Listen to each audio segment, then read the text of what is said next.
Good morning, students. I'm Praveen Tripathi, welcoming you in the session of IT. So we have started the session number 3, which is entitled by Perform Operations on Table. So far, we have discussed about how we can create a database, how we can create a table, and I have shown you the practical implementation of it also. So we have discussed how we can insert data in a table. I'm just reminding it. So if you want to insert data in a table, then just double click on the cell. So the cell will be highlighted and then you can just edit the data, just insert the data in your table. Okay. And now the question comes that what is data sheet view? Data sheet view is a view in which the table open when you want to do the data entry. Okay. Just shown in the screenshot, here you can see ID, company name, city, and email address are my column, or you can say the fields, or you can say the attributes of domain. Okay, so these are my domain attribute. So if I want to insert the data into it, so I simply will double click on it, and then I will be enabled to edit the data. Now, how we can edit records in our table?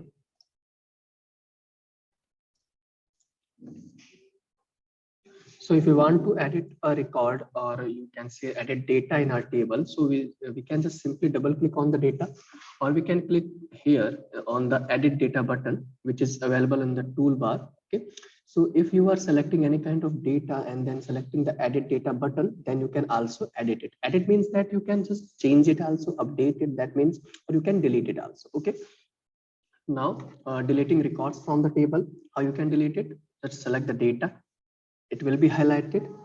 Right click on the selected data, you will be seeing cut, copy, delete, and all the option. So you have to choose the delete option. Now I have already told you about the field properties. Field properties in which we have seen the auto value, length, default value. Default value means the value we want to give as a by default of any cell of any column, and it is known as the default value. Here it is.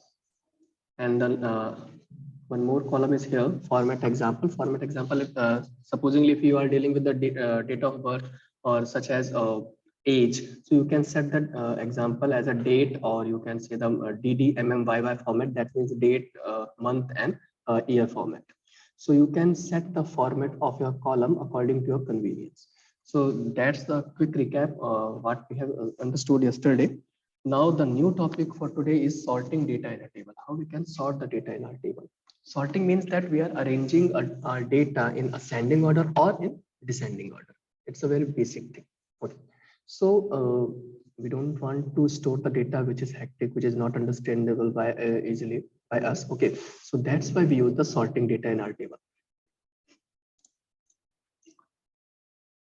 So सबसे पहले अपने sorting data table का एक बार theoretical aspect देख लेंगे, उसके बाद अपने उसको प्रैक्टिकल इंप्लीमेंट करेंगे.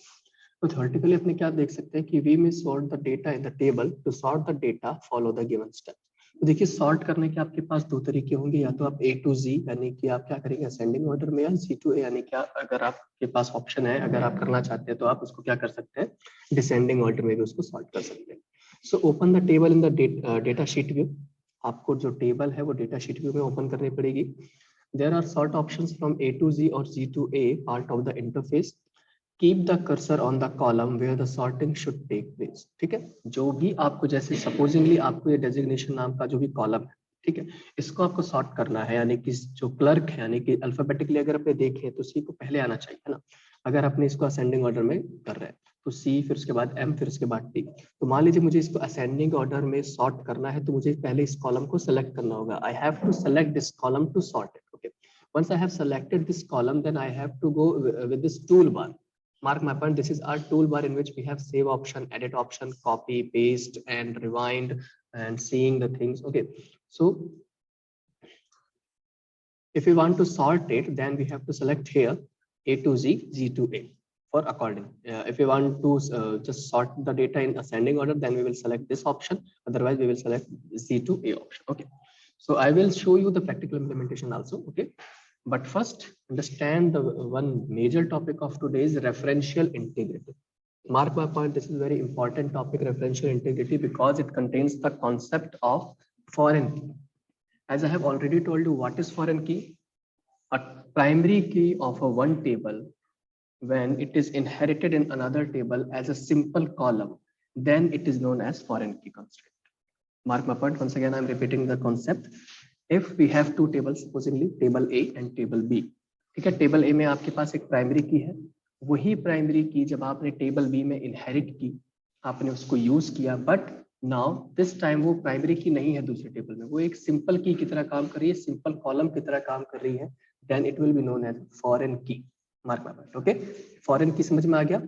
किसी एक टेबल की प्राइमरी की जब किसी दूसरे टेबल में जाके as a simple column use आती है तो उसे हम क्या बोलते हैं, फॉरेन की। और जब ये कंस्ट्रेंट बन जाता है, यानी कि एक रूल बन जाता है, एक रेगुलेशन बन जाता है, तो हम इसे क्या बोलते हैं, रेफरेंशियल इंटीग्रिटी। हम इसको रेफरेंशियल इंटीग्रिटी क्यों बोलते हैं, सबसे पहले ये समझते हैं। रेफरेंशियल इंटीग्रिटी का मतलब ये है कि ये अश्योर करता है कि जो दो टेबल है उनके बीच में जो आरडीबीएमएस कंस्ट्रेंट है, यानी कि रिलेशनल डेटाबेस मैनेजमेंट सिस्टम का जो कंस्ट्रेंट है वो सेटिस्फाई हो रहा है। That means we are joining two tables simultaneously. एक साथ हम दो टेबल्स को जोड़ते हैं with the help of primary key and with the help of foreign key. ठीक है? So let's come to the topic again. Referential integrity refers to the relationship between tables. Okay, as I have told you, because each table in a database must have a primary key. Mark my point here, must. Okay, यानी कि हर एक database की table में अपने को एक primary की बनाना चाहिए, ये मस्ट है। ठीक है, this primary key can appear in the other table because of its relationship to data within those tables.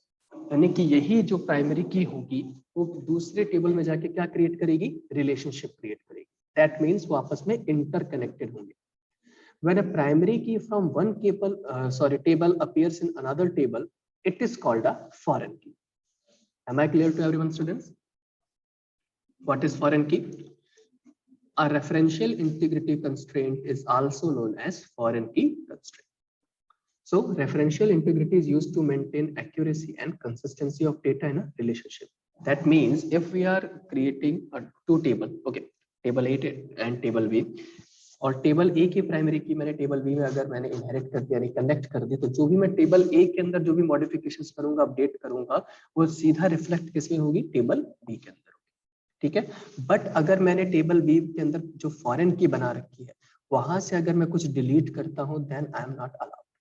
Why? Because we cannot edit the data of parent key. Mark my point. There are two terminology we will use: parent key and child key, or we can say parent table or child table.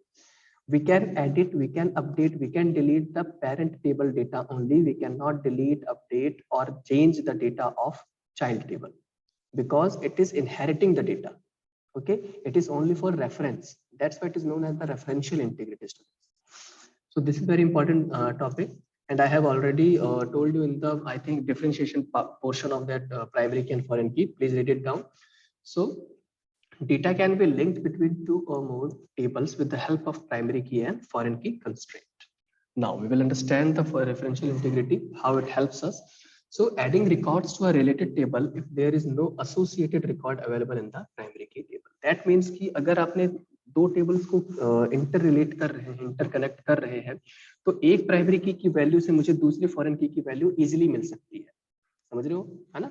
यहाँ से अगर मैंने एक primary की बना रखी है तो दूसरे टेबल में इजीली मैं उसको इनहेरिट करके ही उसकी जो वैल्यूज है उसको एक्सेस कर सकता हूँ। Changing values in a primary key if any dependent records are present in associated tables, यानी कि अपने प्राइमरी की वैल्यूज को चेंज कर सकते हैं, अपने पेरेंट टेबल की वैल्यूज को चेंज कर सकते हैं, वहां पर सीधा किसको रिफ्लेक्ट करेगा, चाइल्ड टेबल के अंदर। अपने डिलीट भी करेंगे अगर प्राइमरी की के अंदर, तो वहां किस पे रिफ्लेक्ट करेगा, वो चाइल्ड टेबल के अंदर रिफ्लेक्ट करेगा। ठीक है, चलिए फटाफट से आप लोगों का कंसेंट जान लेते हैं कि क्या। Now we will see how we can create and edit relationship between tables. Okay. So a relationship refers to an association or connection between two or more tables. That means if we are associating any two tables, that means we are creating a relationship. If we are connecting two tables, that means we are creating a relationship between the tables. So when we relate two tables, we don't need to enter the same data in separate table.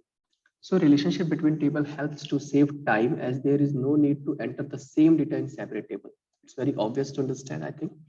Reduce data entry errors को ये reduce करती है. Summarize data from related tables, यानी कि अगर मैं अपने tables को interrelate कर लेता हूँ तो वहाँ पर मुझे summary बनानी, यानी कि जो उसका analysis जो part होता है वो करना बहुत easy हो जाता है, because we are understanding the DBMS, that way we can analyze it also. ठीक है, तो एनालाइज जो होता है, समराइज जो होता है डेटा, वो आसानी से किया जा सकता है अगर अपने उसको क्या कर रहे हैं, रेफरेंशियल इंटीग्रिटी के थ्रू रिलेट कर रहे हैं। You can create a relationship between any two tables by selecting relationship option from the tools menu. Now the practical portion का प्रैक्टिकल पोर्शन में क्या करना है आपको, डेटाबेस ऑब्जेक्ट वाले पेज के अंदर आना है, ठीक है। टेबल्स को ओपन नहीं करना है आपको, जो टेबल है आपकी उसको ओपन नहीं करना है। जो डेटाबेस ऑब्जेक्ट मॉडल जिसके अंदर टेबल, क्वेरी, फॉर्म्स और आपको रिपोर्ट्स दिखती हैं, उस वाली विंडो में आपको आना है। वहां पर आपको क्लिक करना होगा टूल्स के ऊपर। देखिए बहुत ही इजी बात है कि अगर रिलेशनशिप यानी कि अगर अपने रिलेट कर रहे हैं तो टेबल को, तो वो इंसर्ट के अंदर तो आएगा नहीं, व्यू के अंदर नहीं आएगा, एडिट के अंदर नहीं आएगा, किसके अंदर आएगा, टूल्स के अंदर। तो यहाँ पर भी आपको रटने की नीड नहीं है, मेमोराइज करने की नीड नहीं है, इसको समझो, कॉन्सेप्ट को समझो। टूल्स के अंदर गए, टूल्स के अंदर अपने को क्या मिलेगा, रिलेशनशिप। रिलेशनशिप्स के अंदर अपने को क्लिक करना होगा। वहां पर वो अपने से पूछेगा कि कौन कौन सी टेबल आपको ऐड करनी है। Very obvious to understand. if we are connecting 2 tables, 3 tables or 4 tables, whatever, so it will ask you first that which table you want to include in your relationship. Okay, so then we have to select the table name here with the help of this add button. ठीक है, तो जैसे ही अपने इसको add button पे click करेंगे, tables जो है वो एक आप कह सकते हो कि एक प्लेटफॉर्म पर आ जाएंगे जहां पर आप उसको एडजस्ट कर सकते हो। ठीक है, चलिए थोड़ा सा फिर प्रैक्टिकल करके देखते हैं, अदरवाइज आप लोग थोड़ा सा बोर हो जाओगे, तो फटाफट से प्रैक्टिकल पोर्शन करते हैं इसका। So I have opened student record name table. Here you can see file, edit, view, insert, tools, window, and help. These are my tabs. And this is the toolbar which I was talking about, in which you can see the save button, edit data. Okay, and you will find some more options: cut, copy, paste, undo options, find record, and etc. Refresh. So this is a table in which I am having I think 3, 4, 7 columns. Okay, SID, name, father's name, class, age, fees, and degree. So as you can see on your screen that Tanmay, Suyash, Yash, and Dhruv, I have created this table with the format of these data, but they are not in sorted manner. Okay, so according to the alphabet, I think Dhruv got should come in the first place. Okay, so now we will sort it. What are the process? You have to click on this column and just click here, sort assembly. Now you can see the difference. That's it. Dhruv God पहले आ गया, उसके बाद सुयश, उसके बाद तन्मय, फिर उसके बाद यश। ठीक है, ऐसे ही मान लीजिए मुझे जो ये है एज को सॉर्ट करना है। एज के कॉलम हेडर को मैंने सेलेक्ट किया, A to G पे ऑप्शन पे क्लिक किया, देखिए 17, 18, 19। उसके बाद मान लीजिए मुझे फीस को भी करना है। फीस के मैंने सेलेक्ट किया, A to G किया, दैट्स इट। यहाँ पर मैं इसको सॉर्ट कर सकता हूँ। ये तो एक था सॉर्ट ऑप्शन। चलिए अब देखते हैं कि अपने कैसे दो टेबल्स को आपस में रिलेट कर सकते हैं, यानी कि उनको इंटरकनेक्ट कर सकते हैं। मैंने फॉर डमी डेटा मैंने यहाँ पर 2 टेबल पहले से ही बना रखी है, बिकॉज अगर मैं आपके साथ बनाता तो उसमें डेटा एंट्री करते हुए ज्यादा टाइम लग सकता था। ठीक है, तो यहाँ पर एक मैंने टेबल बनाई है स्टूडेंट रिकॉर्ड नाम की, और एक मैंने टेबल बनाई है टीचर रिकॉर्ड नाम की। ठीक है, तो अपने देखिए मैंने क्या बोला था आप लोगों को कि इस इंटरफेस पे आना है जहां पर आपको डेटाबेस के ऑब्जेक्ट्स दिखते हैं। डेटाबेस के ऑब्जेक्ट्स आपको दिख रहे हैं, file, edit, view, insert, tools. Tools के अंदर अपने को क्लिक करना है। टूल्स पे क्लिक करेंगे तो अपने को कौन सा ऑप्शन दिख रहा है, देखिए रिलेशनशिप्स। यहाँ पर अपने को क्लिक करना है। यहाँ पर ही अपने को ऐड टेबल नाम का एक छोटा सा डायलॉग बॉक्स दिख रहा है कि जिसके अंदर अपने को ये पूछ रहा है कि कौन सी टेबल आपको ऐड करनी है। तो सपोजिंगली मुझे यहाँ पर स्टूडेंट रिकॉर्ड को ऐड करना है, ऐड बटन से कर दिया। टीचर रिकॉर्ड को ऐड करना है, ऐड बटन से कर दिया। ठीक है, अब मैं इसको क्या कर रहा हूँ, क्लोज। मैं इसको ड्रैग भी कर सकता हूँ अपने अकॉर्डिंग। ठीक है, इसको मैंने थोड़ा सा एनलार्ज कर दिया। तो ये यहाँ पर जो है मेरे पास 2 टेबल की स्कीमा आ चुकी है, यानी कि इसका जो स्ट्रक्चर है वो आ चुका है मेरे पास, जिसके अंदर मुझे साफ दिख रहा है कि स्टूडेंट आईडी के अंदर यहाँ पर SID है जो एक प्राइमरी की है, और टीचर रिकॉर्ड नाम की जो टेबल है इसके अंदर TID जो है वो एक प्राइमरी की है। ठीक है, SID, name, F name, class, age, fees और डिग्री इसके कॉलम्स हैं। टीचर रिकॉर्ड के अंदर है teacher ID, teacher name, class, teaching, subject code and student नाम की जितने भी है 6 कॉलम्स है, ये आपकी टीचर रिकॉर्ड के अंदर है। अब इसके अंदर अपने को इसको इंटरकनेक्ट कैसे करना है वो मैं आपको डायरेक्टली नहीं बताऊंगा, बिकॉज पहले अपने को उसकी थ्योरी पढ़नी पड़ेगी। ठीक है,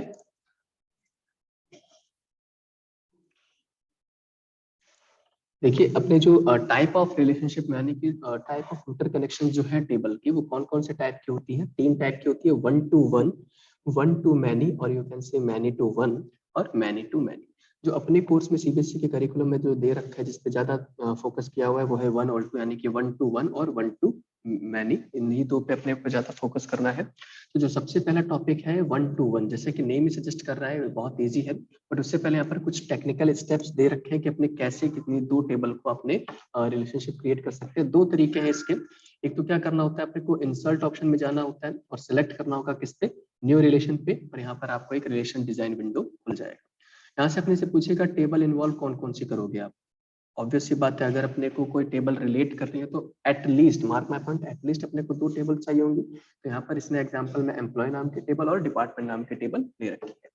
फील्ड कौन कौन से अपने को इन्वॉल्व करनी है, यानी कि सारे फील्ड्स लेना है, जब तो you will select all the fields. If you want to select specific field then you can select it also here. Update option और डिलीट ऑप्शंस मैं बाद में बताऊंगा, ये थोड़ा सा कॉम्प्लिकेटेड रहेगा आपके लिए, बट इसको आप लोगों को लिखना है, नोट डाउन करना है। और जब भी आप नोट्स बना रहे होंगे, इस डायग्राम को आपको ड्रॉ करना है, मार्क माय पॉइंट स्टूडेंट। जब आप लोग नोट्स बनाएंगे इसका, तो इस डायग्राम को, इस विंडो को आपको बनाना है, क्योंकि ये बहुत ही इंपॉर्टेंट है। ठीक है, अब अपने पढ़ते हैं 1 to 1 रिलेशनशिप के ऊपर। 1 to 1 रिलेशनशिप में क्या होना चाहिए, दोनों टेबल के अंदर प्राइमरी की बनी हुई होनी चाहिए। This is the very first and basic constraint that you must follow. Okay, दोनों टेबल्स के अंदर क्या होनी चाहिए, एक एक प्राइमरी की होनी ही चाहिए, अदरवाइज जो है वो 1 to 1 रिलेशनशिप एग्जिस्ट नहीं करेगी। ठीक है, जब अपने एक प्राइमरी की को किसी दूसरे प्राइमरी की से कनेक्ट कर देंगे तो उसे अपने क्या बोलेंगे, 1 to 1 relationship. Am I clear to everyone student? As you can see on your screen also, employ नाम की टेबल है, डिपार्टमेंट नाम की टेबल है। एम्प्लॉय में एम्प्लॉय आईडी जो है वो उसकी प्राइमरी की है, और डिपार्टमेंट में डिपार्टमेंट आईडी जो है वो उसकी प्राइमरी की है। यहाँ पर आपने एम्प्लॉय आईडी को डिपार्टमेंट आईडी से जोड़ दिया है, तो ये कैसा रिलेशनशिप कहला रहा है, 1 to 1 रिलेशनशिप। नेक्स्ट जो अपना टॉपिक है वो है 1 to मैनी रिलेशनशिप। इसके अंदर क्या होना चाहिए, किन्हीं दोनों टेबल में से एक के पास प्राइमरी की तो जरूर होनी चाहिए। ठीक है, इन्हीं दोनों टेबल में से एक में प्राइमरी की बनी हुई होनी चाहिए। फिर जब अपने इन दोनों टेबल्स को रिलेट करते हैं तो उसे हम क्या बोलते हैं, 1 to मैनी रिलेशनशिप। यानी कि अगर अपने इसको उल्टा पढ़े तो मैनी टू 1 भी बोल सकते हैं और 1 to मैनी रिलेशनशिप भी बोल सकते हैं। So in this relationship, one of the table must have primary key column. Mark my point. It signifies that one column of primary key table is associated with all the columns of associated table. That means it comprises the table's data from one table to another table. ठीक है, and last, इस पे आपको ज्यादा focus नहीं करना है, इसकी बस अपने को थ्योरी पढ़नी है, मैनी टू मैनी रिलेशनशिप, यानी कि इसमें दोनों टेबल्स के अंदर प्राइमरी की होना जरूरी नहीं है। मार्क माय पॉइंट, जरूरी नहीं है। ठीक है, इसके अंदर दोनों का टेबल में प्राइमरी की होना जरूरी नहीं है, बट फिर भी आप उसको कनेक्ट करना चाह रहे हो तो ये कौन सा रिलेशनशिप कहलाएगी, मैनी टू मैनी रिलेशनशिप। जैसे कि अपने एग्जांपल में देख सकते हैं कि इसमें कोई भी प्राइमरी की नहीं है, इस वाले में भी कोई प्राइमरी की नहीं है, तो अपन ने इन दोनों कॉलम्स को अगर आपस में इंटरकनेक्ट कर दिया then it will be referred as many to many relationship. चलिए अब देखते हैं कि रिमूव द रिलेशनशिप। मान लीजिए अपन ने दो टेबल को इंटर रिलेट कर दिया, तो अपने उसको रिमूव कैसे कर सकते हैं। बहुत सिंपल सी बात है, जो आपने देख रहे हैं थ्रेड लाइफ जो स्ट्रक्चर है इसका, इसको अपने को सिंगल क्लिक करना है, फिर ये हाईलाइट हो जाएगा और आपको क्या करना होगा, डिलीट ऑप्शन पे या डिलीट की पे आप अगर इसको प्रेस करेंगे तो डिलीट हो जाएगा, यानी कि ये जो है रिलेशनशिप जो इसकी एग्जिस्ट करती थी वो अब हट जाएगी। So this is how we have completed the session number 3, which was entitled by the perform operations on table. Now I am going to show you the practical implementation of it. I am selecting on this tools button, relationships. Now I can see two relationships which I have created earlier. Okay, student record and teacher record. Now you can see SID is a primary key of student record table and TID is a primary key of table record table. Now I am just clicking on it, dragging towards the TID. Now it is saying that okay, I have filled the data into it. So you must ensure that if you are creating the relationship between these two tables, you must not fill the data. If you will fill the data, then it will not create a relationship. So let me delete that thing. So how I can edit it, just selecting this edit. Sorry, yes, here it is. I'm not supposed to write anything into it.